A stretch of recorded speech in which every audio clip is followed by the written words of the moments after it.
Et si, finalement, le Gorosei arrivait à stopper le message du Dr Vegapunk, est-ce qu'on perdrait finalement l'attention de cet arc Ex-Id et finalement du One Piece, Tout ça, on a parlé de l'attention à propos du personnage du Gear 5 et de Luffy, mais aujourd'hui, les personnages qui me transmettent le plus de peur, le plus de panique, c'est bien sûr le Gorosei. Bienvenue les gars pour les spoilers du chapitre 1112 de One Piece. Ça fait 3 semaines qu'on n'a pas eu de chapitre, j'ai pu me reposer, j'ai vraiment profité de ces 3 semaines. D'ailleurs, aujourd'hui, au même moment, sort mon podcast Sous-Sol épisode 4 où on va parler du métier de recruteur parce que, en effet, le métier de recruteur ne s'improvise pas. Il y a un livre qui sort, qui a été écrit par Nicolas Galita de l'école du recrutement et j'ai 1 heure de podcast pour lui poser des questions après ma lecture de son livre. Donc si le métier de recruteur t'intéresse ou si tu veux en savoir plus sur les recruteurs parce que toi-même tu passes des entretiens de recrutement pour pouvoir obtenir un job, n'hésite pas à regarder ce podcast et à me poser directement des questions. Je fais ce métier depuis 10 ans, donc si je peux t'aider, c'est avec plaisir. Le retour de One Piece, le retour d'Ex-Id, le retour du Gorosei qui se transforme en monstre. On ne sait même pas si c'est des fruits du démon qui vient pour un peu tout casser, tout péter. Est-ce que finalement ils vont réussir à stopper le personnage de Luffy qui est un demi-dieu, un Gear 5, un mec qui ne ressent rien? Eh bien c'est le sujet de cette vidéo mon ami, parce qu'on a enfin les premiers spoilers et c'est un chapitre qui va être divisé puisque les 5 membres du Gorosei vont chacun mener des actions différentes. On commence par Ness Juro qui va très certainement se diriger vers Zoro.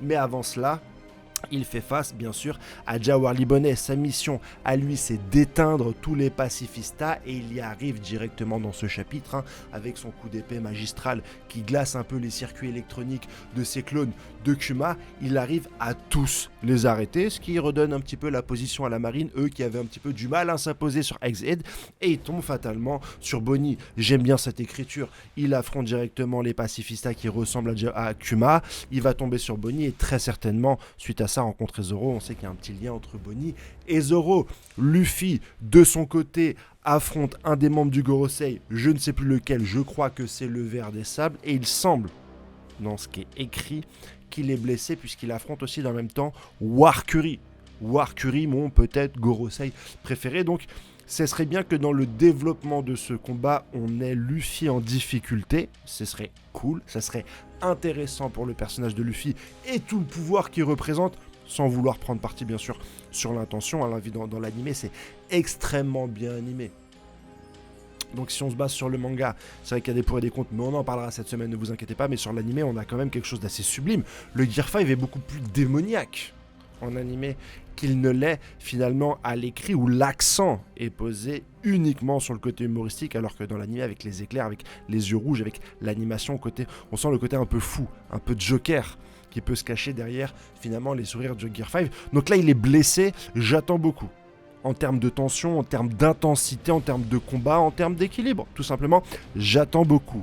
On a aussi pour moi l'histoire la plus intéressante à développer en tant que membre du Gorosei, c'est bien sûr l'histoire de Mars. Pourquoi Mars? Parce qu'il a directement contacté Rob Lucci en lui mettant un coup de pression pour savoir où était York. Il retrouve York et il lui dit voilà, elle est où la salle d'enregistrement? Je veux couper le message. N'oublions pas que le rôle du Gorosei actuellement, c'est de faire en sorte que le message de Dr Vegapunk, quel qu'il soit, ne se propage pas dans le monde entier bien sûr, et il va jusqu'à la salle d'ordinateur, la salle où manifestement tu peux trouver l'origine de ce message. Il détruit tout, mais le message continue. Bien sûr, le Dr Vegapunk a plus d'un tour dans son sac, on sait pas on est où là. Dans les 10 minutes, vous vous rappelez, je vous avais demandé à votre avis, les 10 minutes ça veut dire quoi? Une semaine, 1 mois, 6 mois, 1 an? On peut avoir 10 minutes qui vont durer 1 an, là, juste, ne serait-ce qu'avec la pause de 3 semaines, ces 10 minutes vont être extrêmement longues. Mais en tout cas, Mars ne va pas réussir sur cette action-là, bien sûr, à se débarrasser du message du Dr Vegapunk. Est-ce que le Dr Vegapunk va parler du siècle oublié? Je ne pense pas. Déjà, parce que dans cet arc-là, on ne peut pas avoir de flashback, et les révélations du siècle oublié ne peuvent pas être juste des paroles prononcées par le Dr Vegapunk. Il faut absolument pour moi un flashback, il faut qu'on soit embarqué, il faut qu'on soit commit dans cette histoire. Ça reste que mon avis, on le développera également cette semaine. Quid du robot? Il n'y a pas de robot. Est-ce qu'on va donner des nouvelles du robot? Il n'y a pas de robot.